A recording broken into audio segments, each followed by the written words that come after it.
Assalamualaikum warahmatullahi wabarakatuh. Bismillahirrahmanirrahim. Alhamdulillahi rabbil alamin.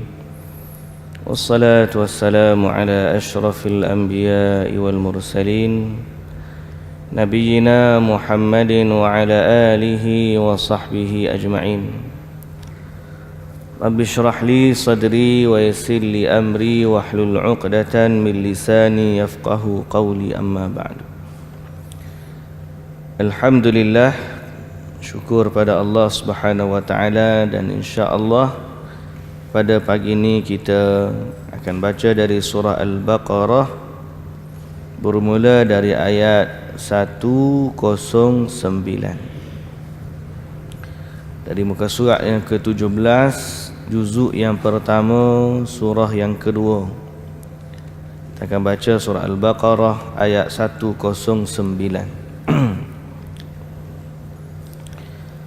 A'udzu billahi minasy syaithanir rajim.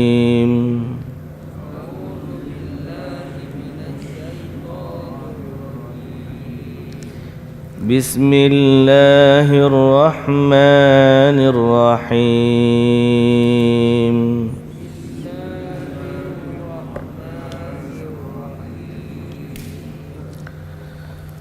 Wadda katsirun min ahlil kitabi law yaruddunakum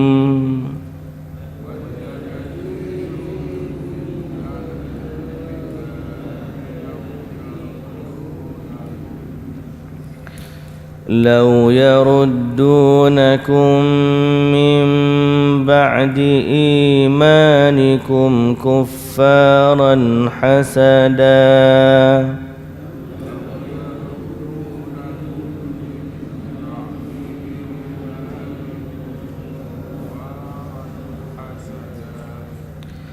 حسدا من عند أنفسهم من بعد ما تبين لهم الحق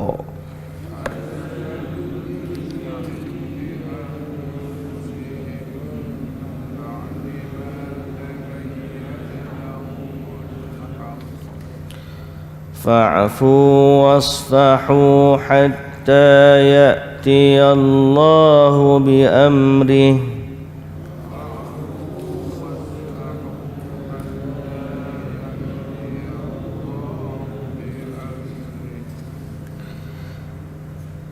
إن الله على كل شيء قدير.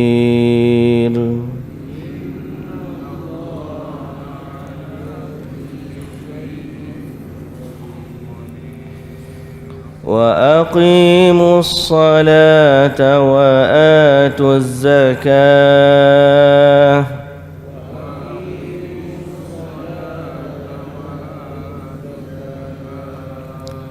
وما تقدموا لأنفسكم من خير تجدوه عند الله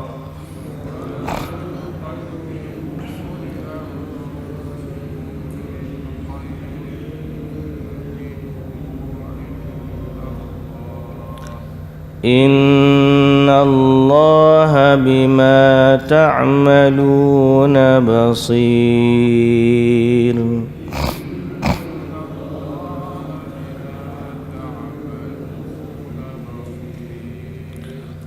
وقالوا لن يدخل الجنة إلا من كان هودا أو نصارى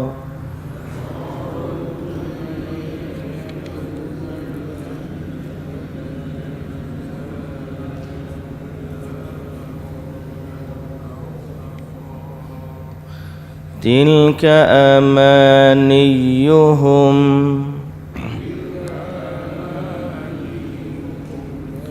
قل هاتوا برهانكم إن كنتم صادقين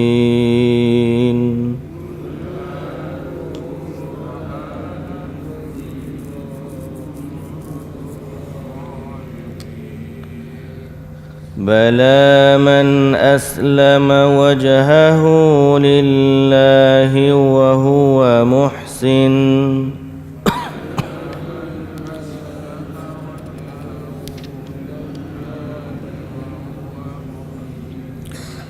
فله أجره عند ربه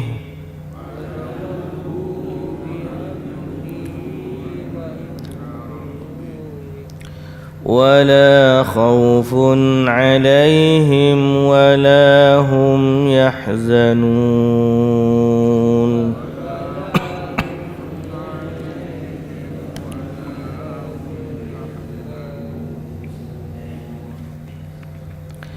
Baik, bismillahirrahmanirrahim. Alhamdulillah, puji dan syukur bagi Allah Subhanahu wa taala, Tuhan yang maha agung, yang maha perkasa lagi maha bijaksana. Dialah Allah yang maha mendengar lagi maha mengetahui segala apa yang kita lakukan dalam kehidupan kita ini.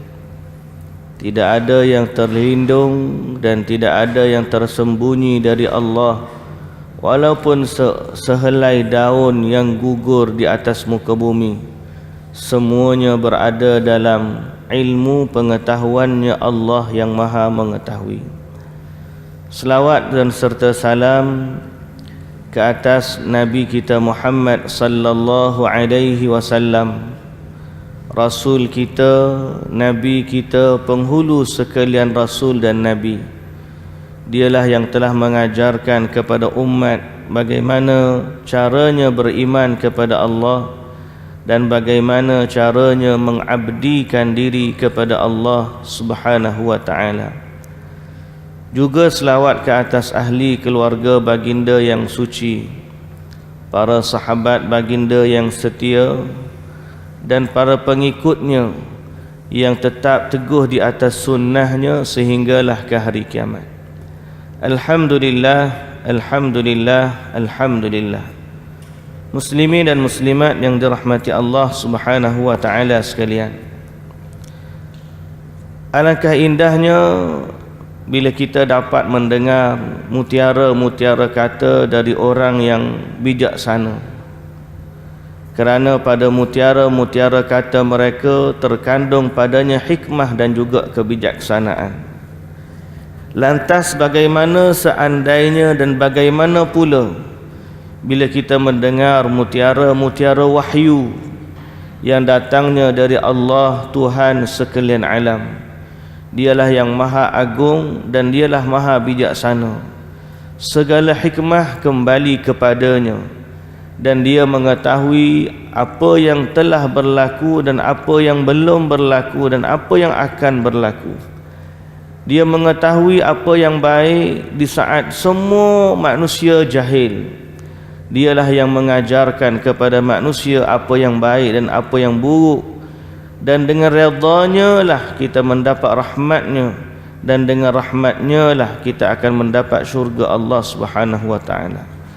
Maka mendengar mutiara-mutiara kata dan mutiara-mutiara wahyu dari Allah Azza wa Jalla adalah kebahagiaan dan anugerah yang besar yang Allah Subhanahu wa taala kurniakan kepada hamba-Nya. Alhamdulillah, alhamdulillah, alhamdulillah.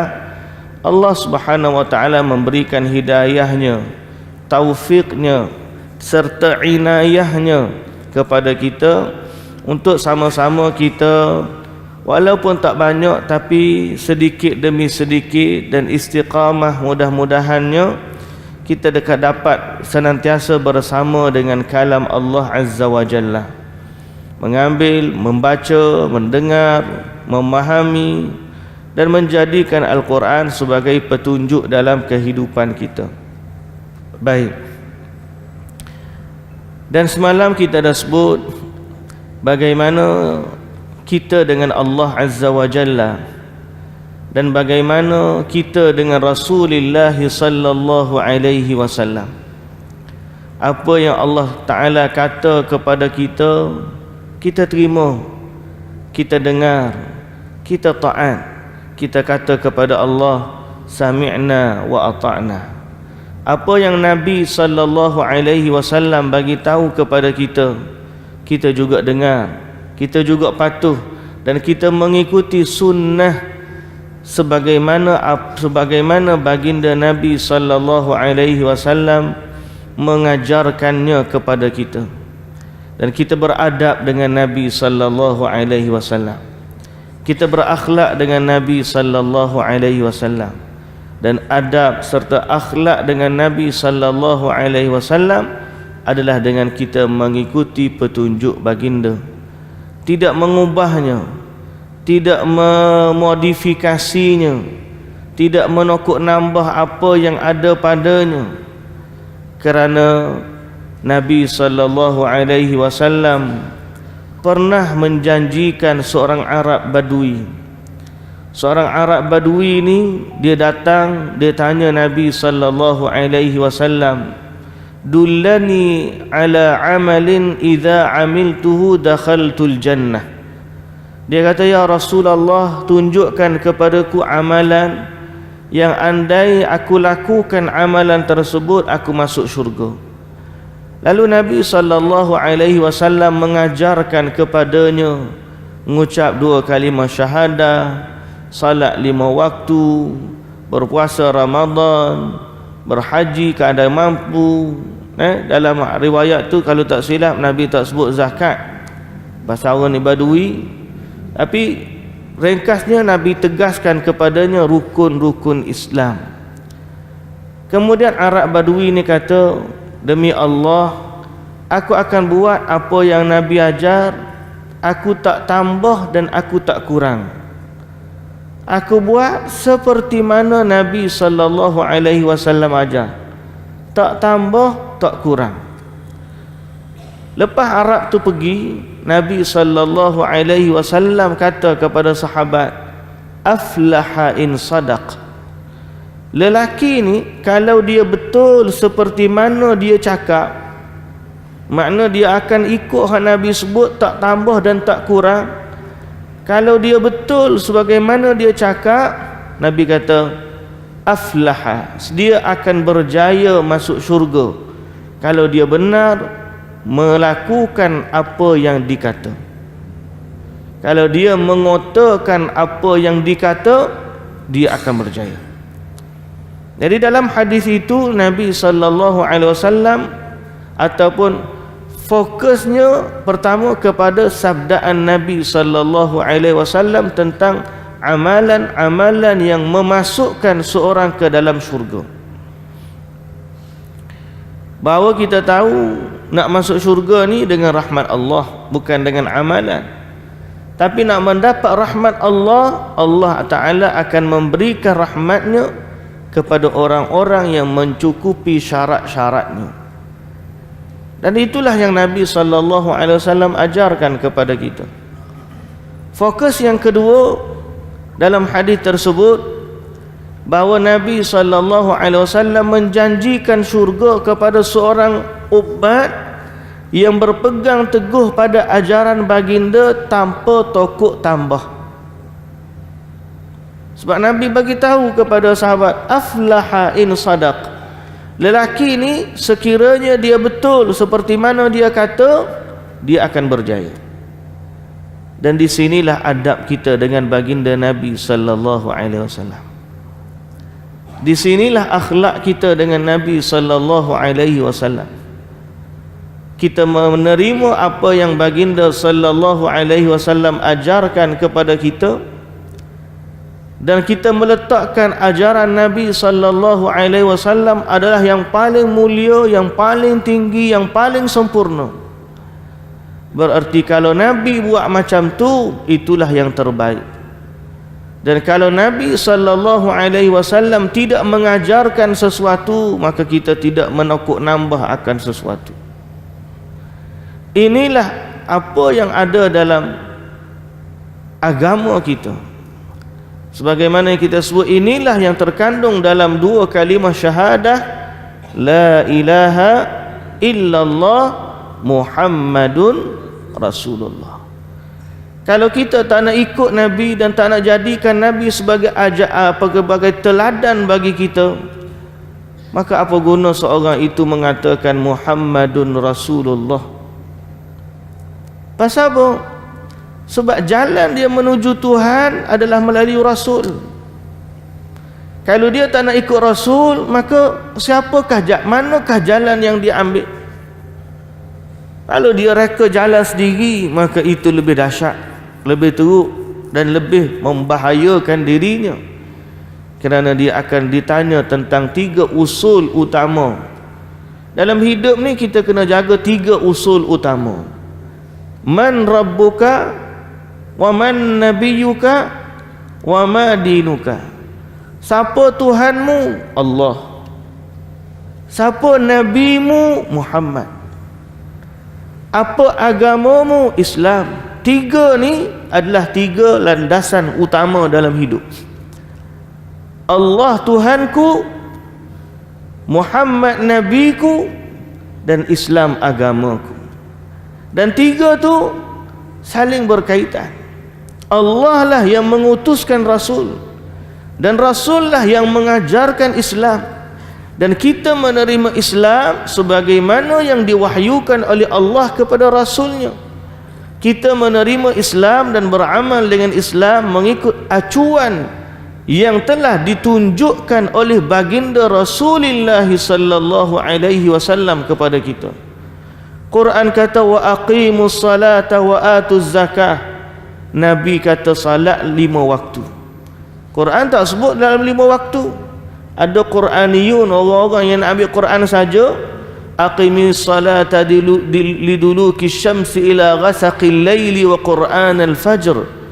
Dia kata Quran sebut 3 waktu je, pagi, petang dan juga malam.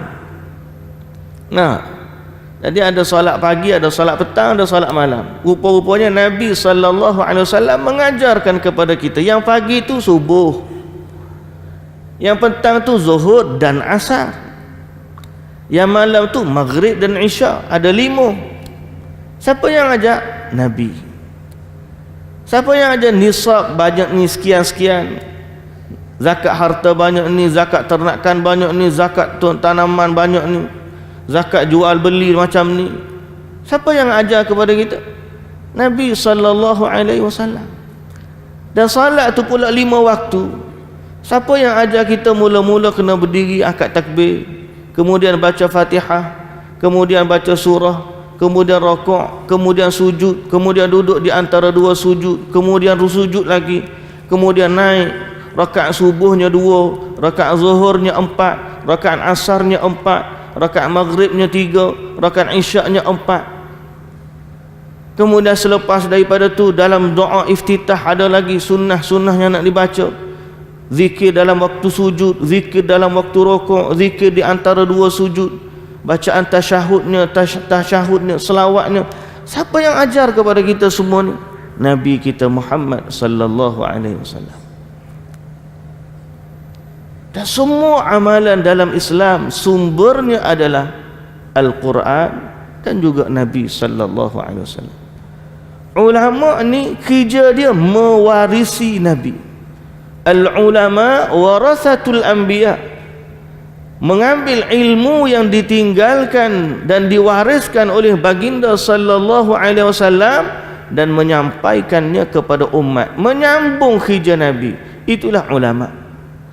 Tapi kalau tiba-tiba dia datang mengajarkan kepada umat apa yang tidak diajar oleh baginda Nabi sallallahu alaihi wasallam, macam mana dia nak dikenali sebagai pewaris? Inilah Islam. Inilah Islam yang kita kena cari, kita kena pegang, kita kena pertahankan dalam hidup kita sampailah kita mati. Dan alhamdulillah, siapa yang senantiasa mendengar mutiara wahyu, sama ada Al-Quran ataupun As-Sunnah, insya-Allah dia akan terpandu kepada apa yang Allah kata dan apa yang Nabi kata. Mudah-mudahan muslimin dan muslimat yang dirahmati Allah, Allah Subhanahu wa taala senantiasa melimpahkan taufik dan hidayahnya kepada kita, dan kita sangat-sangat berhajat dan berdoa kepada Allah agar Allah tetapkan kita di atas jalan Nabi sallallahu alaihi wasallam dan meninggal di atas agama Islam yang diredai oleh Allah Subhanahu wa taala. Ya muqallibal qulub, tsabbit qulubana ala dinika wa ta'atik. Muslimin dan muslimat yang dirahmati Allah, dalam nak istiqamah di atas jalan tu ada macam-macam ujian. Macam-macam ujian.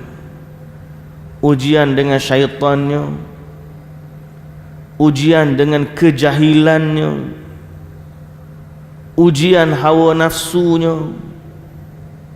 macam-macam.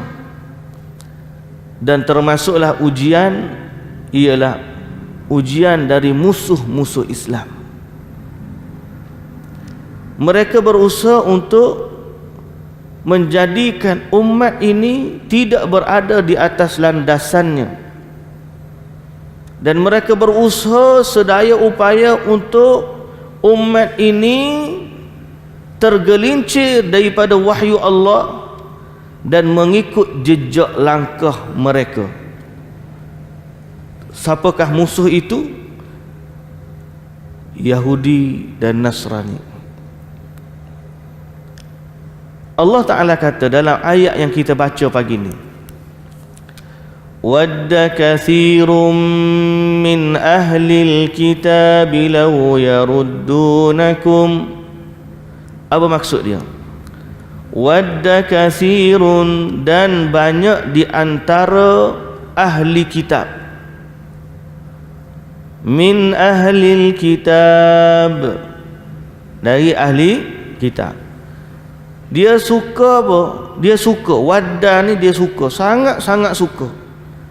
Mereka suka law yaruddunakum min ba'di imanikum kuffara. Mereka suka kalaulah kiranya mereka dapat mengembalikan kamu menjadi kafir setelah iman.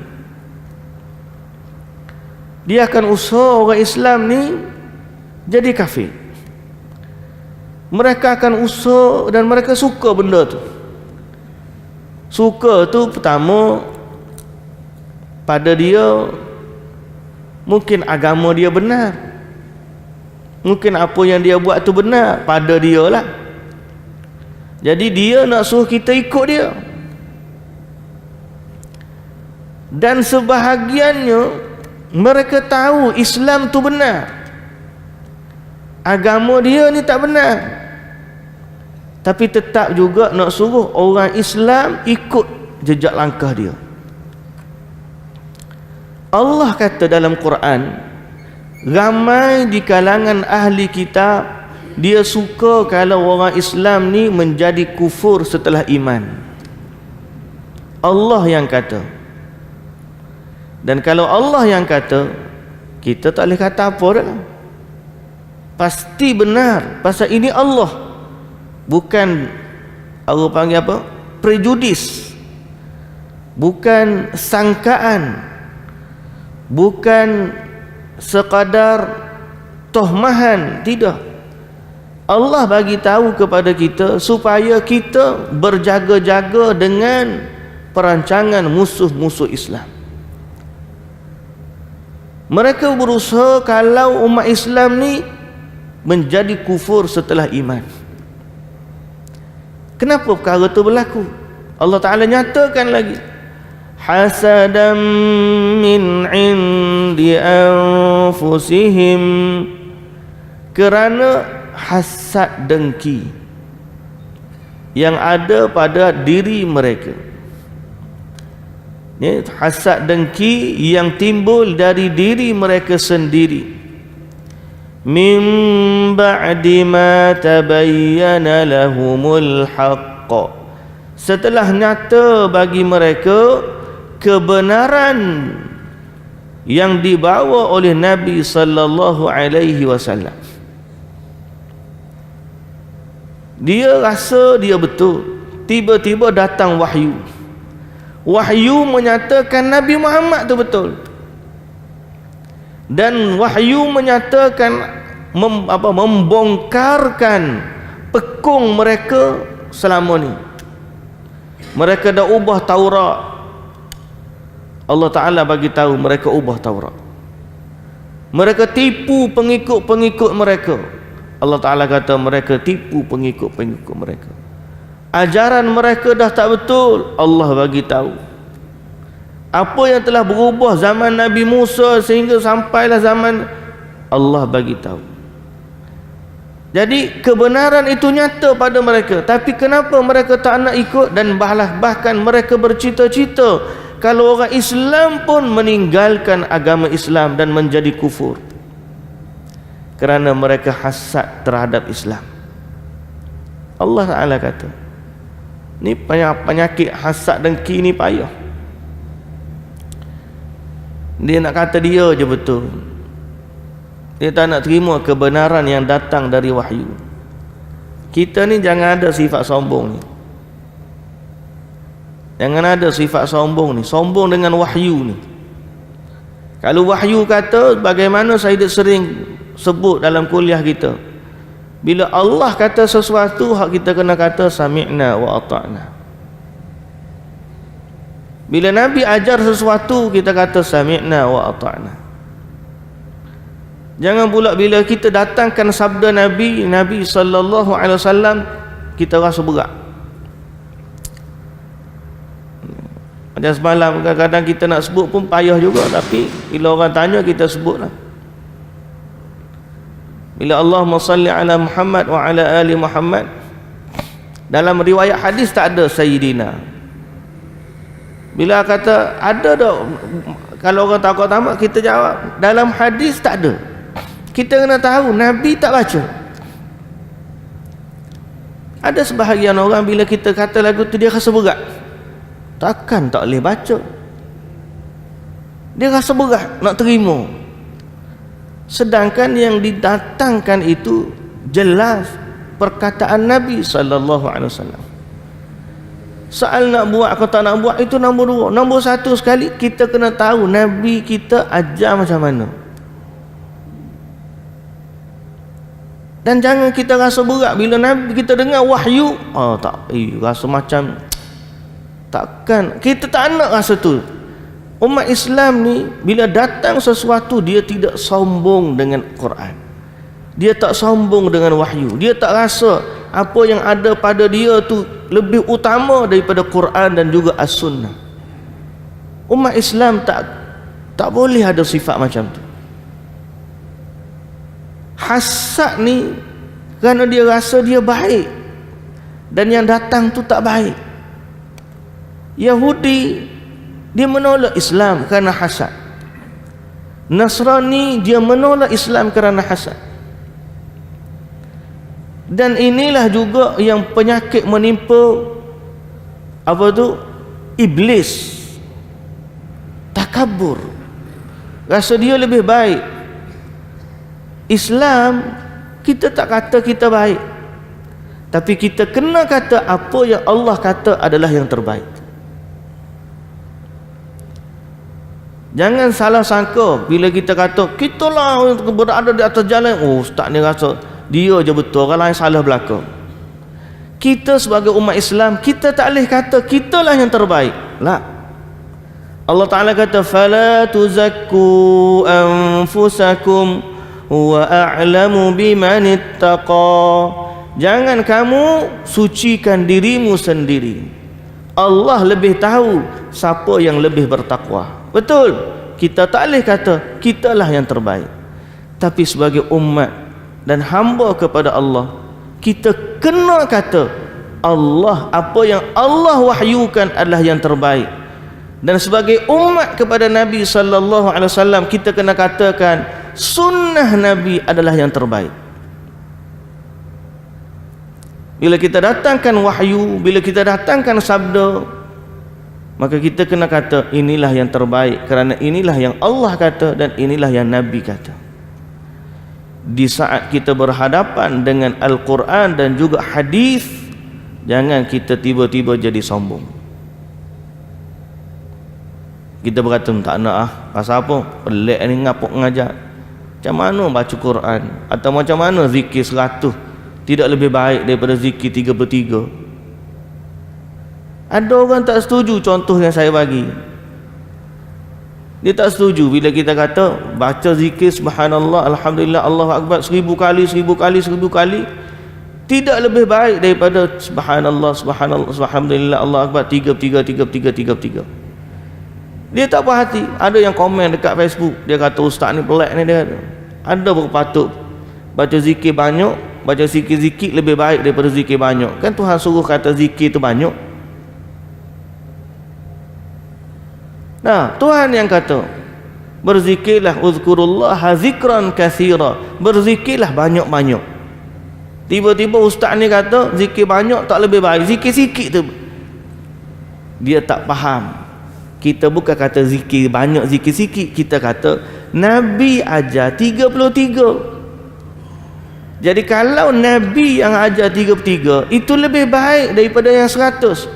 Sebab yang baik ni bukan bilangan lagi dah. Yang baik ni adalah ajaran Nabi sallallahu alaihi wasallam.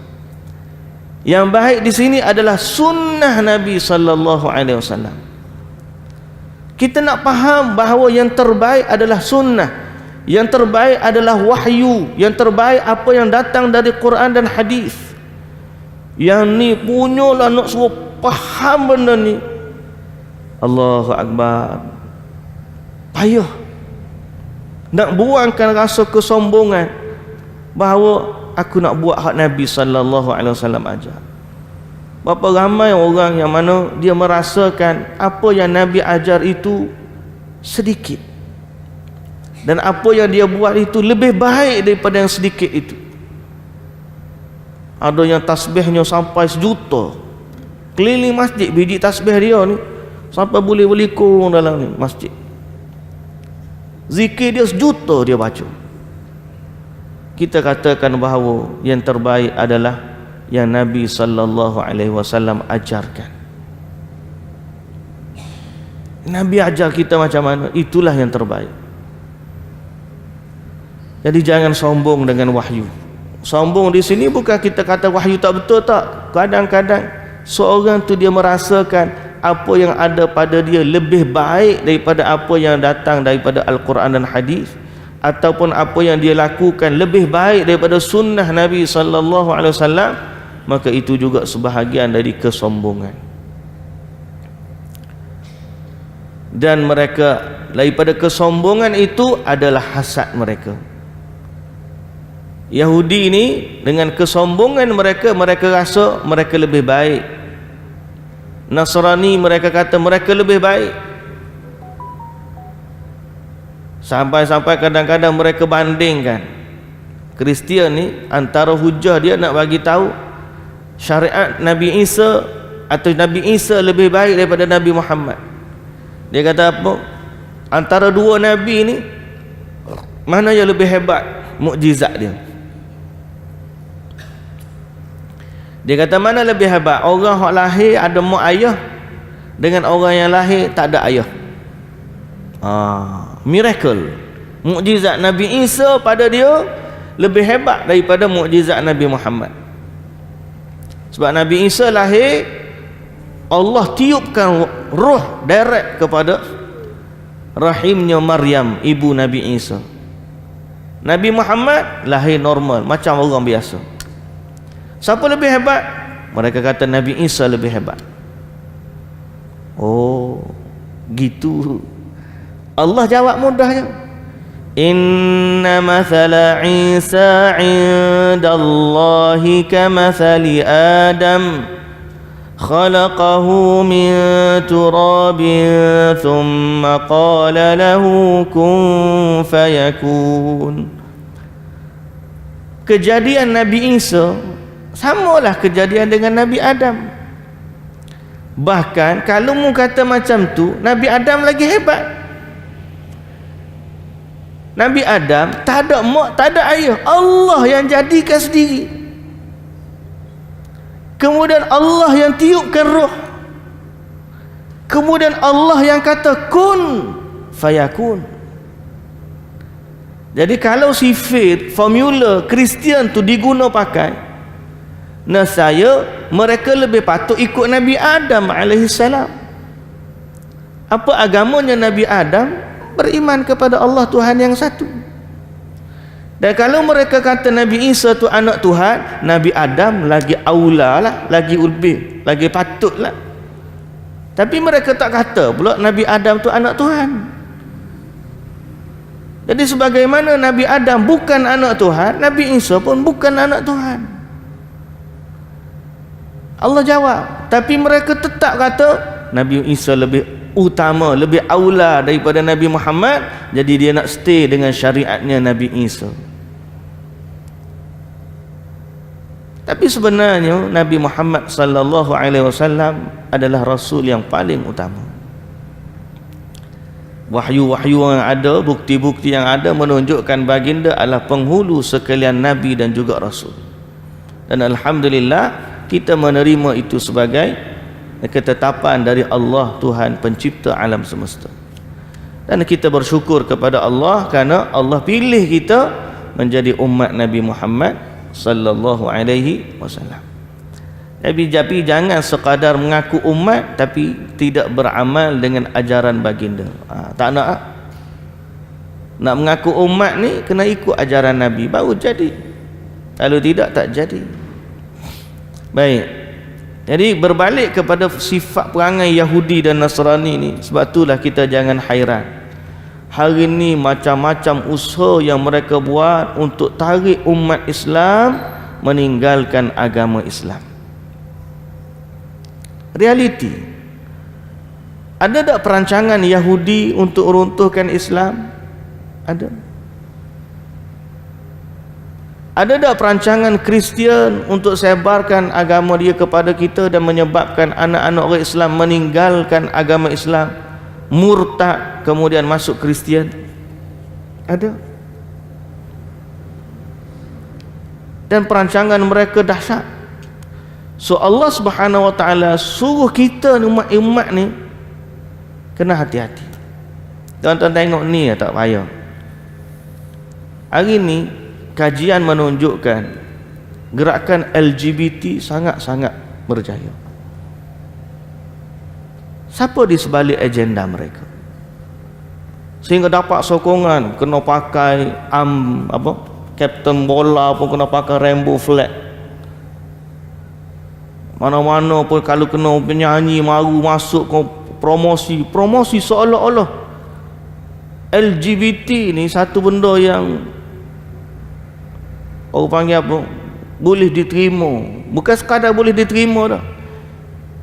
Kajian yang menunjukkan bahawa daripada 10 kata silap, kalau kita nak kata pun tak berani. Tapi semalam saya ada jumpa dengan kawan, dia sebut tentang ada kajian ya dia buat. Lah ni penyakit AIDS penyumbang utama kepada penyakit AIDS di Malaysia, bahkan di seluruh dunia, adalah LGBT. Dan dahsyat tak dahsyat, saya jumpa seorang doktor kata dulu kita adalah buat rawatan untuk pesakit-pesakit AIDS, panggil bagi kaunseling dan sebagainya. Dia kata dulu kalau kita mari tanya, kalau orang penyakit AIDS tanya ada kongsi jarum tak? Lah ni tak ada dah kongsi jarum ni, tak ada dah. Kongsi jarum ni kira koman benar dalam panggil kodi. Kalau penyakit tak ada pokai benar dah tu kongsi jarum. Jarum ni mudah dan dapat lah ni. Kemudian ada dadah-dadah jenis baru macam-macam, boleh seduk, boleh makan, boleh telan, boleh sapu, boleh gitu, macam-macam lah. Tapi lah ni dia kata kalau datang pesakit AIDS, pertama sekali dia akan tanya pernah buat hubungan sejenis tak? Dan majoriti 8 daripada 10 pesakit AIDS adalah datang dari LGBT. Agenda siapa di sebalik ni? Siapa yang mempromosikan? Siapa pun ke anak-anak kita pun tengok dalam kartun pun dia masuk. Mari pula pemikiran liberal, buat filem agama ni tak tahu mari mana, buat filem kebebasan berfikir,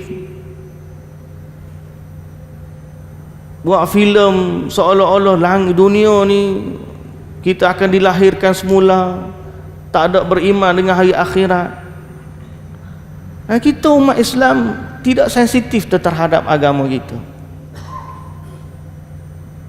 Kita tak ajarkan kepada anak-anak kita tentang tauhid, tentang iman, tentang Allah, tentang Rasul, tentang akhirat. Mereka berusaha, dan kita yakin sebelum kita tahu perancangan mereka sekalipun, Allah dah bagi tahu kepada kita mereka akan berusaha kerana cita-cita mereka adalah menjadikan umat Islam meninggalkan agama Islam kerana dengkinya mereka terhadap Islam. Wadda katsirun min ahlil kitabi law yaruddunakum min ba'di imanikum kuffaran hasadan min indi anfusihim min ba'di ma tabayyana lahumul haqq. Dalam tafsir disebut bukan kerana mereka tak tahu, mereka tahu, tapi penyakit dalam hati mereka, adanya penyakit inad yang kita sebut dah sebelum daripada ni. Inad ni tengok benda benar tapi biarlah aku tetap dengan yang aku punya. Yang tu yang tak nak tu, biarlah hak Nabi ajar pun aku punya lagi betul, aku punya pun betul. Biarlah Quran datang pun Taurat lagi betul. Biarlah hak Nabi Muhammad datang pun Injil juga aku nak pakai. Ini yang penyakit. Dia kan tak tahu tapi hasad. Lalu Allah Subhanahu wa taala kata kepada Nabi sallallahu alaihi wasallam, fa'fu wasfahu hatta ya'ti Allahu bi amri. Maafkanlah dan biarkanlah mereka oleh kamu, biarkanlah oleh kamu akan mereka sehingga Allah datangkan perintahnya, dan sesungguhnya Allah maha berkuasa di atas tiap-tiap sesuatu. Okey, fa'fu wasfahu hatta ya'ti Allahu bi amrih. Maafkanlah dan biarkanlah mereka. Maksudnya Allah Subhanahu wa taala kata biarkanlah mereka dengan perancangan mereka, tapi mana kita tak boleh nak ubah perancangan mereka. Kitalah yang kena jaga agama kita. Jangan harap kepada orang lain untuk jaga agama kita. Kita yang kena jaga agama kita. Ada sebahagian orang dia baik sangka dengan orang-orang non-Muslim, terlalu baik sangka. Kita bukan kata tak nak baik sangka, kita jaga hubungan kemasyarakatan. Tapi hubungan agama ni Allah Ta'ala yang kata. Jadi kita utamakan perkataan Allah.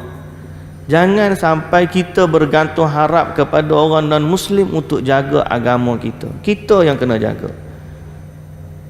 Kemudian dalam masalah tu Allah Ta'ala kata kepada Nabi, fa'fu wasfahu hatta ya'tiyallahu bi amri. Maafkanlah dan kemudian biarkanlah mereka. Okay? Bab maaf ni akhirnya dinasahkan bila turun ayat Quran, ayat surah At-Taubah yang Allah Ta'ala suruh berperang melawan mereka, maka dinasahkan kemaafan itu. Maknanya Allah Ta'ala masa mula-mula biarlah mereka nak buat kepada orang Islam macam mana, biarlah mereka sampailah Allah uruskan mereka.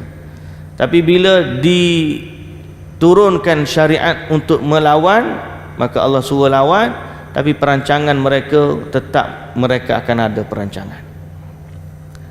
Innallaha ala kulli syai'in qadir. Sesungguhnya Allah maha berkuasa di atas segala sesuatu. Dan Allah Subhanahu wa taala sebut, wa aqimus salata wa atuz zakah.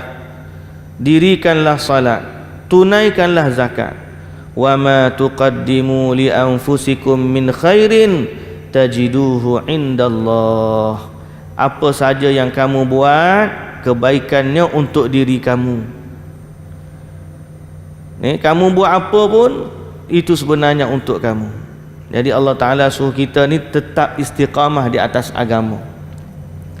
Perancangan musuh tetap ada, tapi kita dirikanlah salat, tunaikanlah zakat, buatlah baik, dan setiap apa yang kebaikan kamu buat itu akan dapat kepada kamu kebaikannya di akhirat nanti. Innallaha bima ta'maluna basir. Sesungguhnya Allah Maha melihat segala apa yang kamu kerjakan. Jadi ini salah satu daripada kenapa ayat ni boleh datang. Antaranya ialah kalau kita tengok kepada kesinambungan ayat, bila Allah Ta'ala sebut perancangan musuh, setelah itu Allah suruh dirikan salat, tunaikanlah zakat, dan apa saja yang kamu buat akan ada kebaikannya, akan kamu terima kebaikannya di akhirat. Kenapa kesinambungan ayat itu begitu?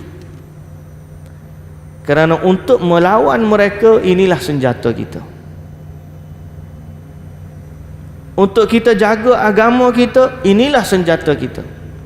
Selama umat ini mendirikan salat, salat ni antara dia dengan Allah. Dan selama umat ini menunaikan zakat, kerana kita juga perlu kepada keuangan untuk menentang perancangan musuh-musuh. Dirikanlah salat, tunaikanlah zakat. Nak jaga agama kita ni bukan kita kata tak apalah. Dan inilah juga strategi kita yang paling ampuh. Nak lawan Yahudi bukan kita turun ke jalanan. Nak lawan Yahudi bukan kita buat demonstrasi. Nak lawan Yahudi kita kena datang ke masjid. Penuhkan rumah-rumah Allah dengan ahli ibadah. Bawa anak-anak kita yang masih kecil, yang dah dewasa, yang sekolah, yang universiti, panggil dia datang, mari rumah Allah ni, penuhkan masjid. Ajak anak-anak kita mari masjid. Hak besar tu lah. Hak kecil-kecil tu mak dia jaga dia di rumah, ajarkanlah mengaji, ajarkanlah salat. Begitu cara kita lawan mereka. Kalau kita lawan dengan cara mereka, payah kita ni, payah. Nak buat filem, dia buat filem, kita buat filem. Filem dia lagi banyak daripada filem kita. Betul tak? Kita filem Islam keluar satu, boleh lah buat, bukan kita mengingkarinya, buatlah. Tapi nombor satu senjata kita kesinambungan ayat tu. Allah Ta'ala kata, lepas Allah Ta'ala sebut perancangan mereka, mereka cita-cita nak mengembalikan umat menjadi kufur, Allah Ta'ala kata, dirikanlah salat, tunaikanlah zakat, dan apa yang kamu dahulukan, apa yang kamu buat daripada kebaikan, kamu akan dapatinya di sisi Allah Subhanahu wa Ta'ala. Jadi inilah senjata utama kita nak jaga agama. Salat paling utama, salat berjamaah di masjid. Kemudian zakat, infak harta kita untuk agama, untuk kelas-kelas pengajian Al-Quran, untuk kelas-kelas pengajian Tauhid. Cetak buku free, bagi percuma. Cetak makalah, bagi percuma.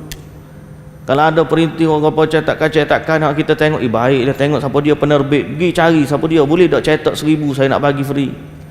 Kita ni buku Yasin penuh, siapa tak habis baca buku Yasin. Tapi buku-buku agama tidak disebarkan. Mati je bagi buku Yasin, mati je buku Yasin, mati habis. Padahal kita perlu memberikan kefahaman agama kepada generasi kita. Ajak mereka, dirikanlah salat. Buku Yasin ni sampai tak habis lah, tak habis. Tak habis. Minat sungguh kita dengan Yasin. Betapa minat dengan Quran, tapi dirikanlah salat, tunaikanlah zakat, infaklah untuk agama, sebarkan agama kita. Mudah-mudahan Allah Subhanahu wa Ta'ala memberikan kebaikan. Jadi muslimin dan muslimat yang dirahmati Allah, agamalah nombor satu dalam hidup kita. Letak dah yang paling utama, apa yang kita nak suruh anak-anak kita wariskan daripada kita, agama kita. Mudah-mudahan Allah Subhanahu wa taala menjadikan kita orang yang saleh, zuriat keturunan kita juga orang yang saleh. Rabbana hablana min azwajina wa dhurriyyatina qurrata a'yun waj'alna lil muttaqina imama. Rabbana la tuzigh qulubana ba'da idh hadaitana wa hab lana min ladunka rahmah innaka antal wahhab. Rabbana asrif 'anna 'adzaba jahannam inna 'adzabaha kana gharama. Rabbana atina fid dunya hasanah wa fil akhirati hasanah wa qina 'adzaban nar. Subhanakallahumma wa bihamdika asyhadu an la ilaha illa anta astaghfiruka wa atubu ilaik. Kita berhenti setakat tu dulu. Aqulu qawli hadza wa astaghfirullahal azim li wa lakum. Wassalamu alaikum warahmatullahi wabarakatuh.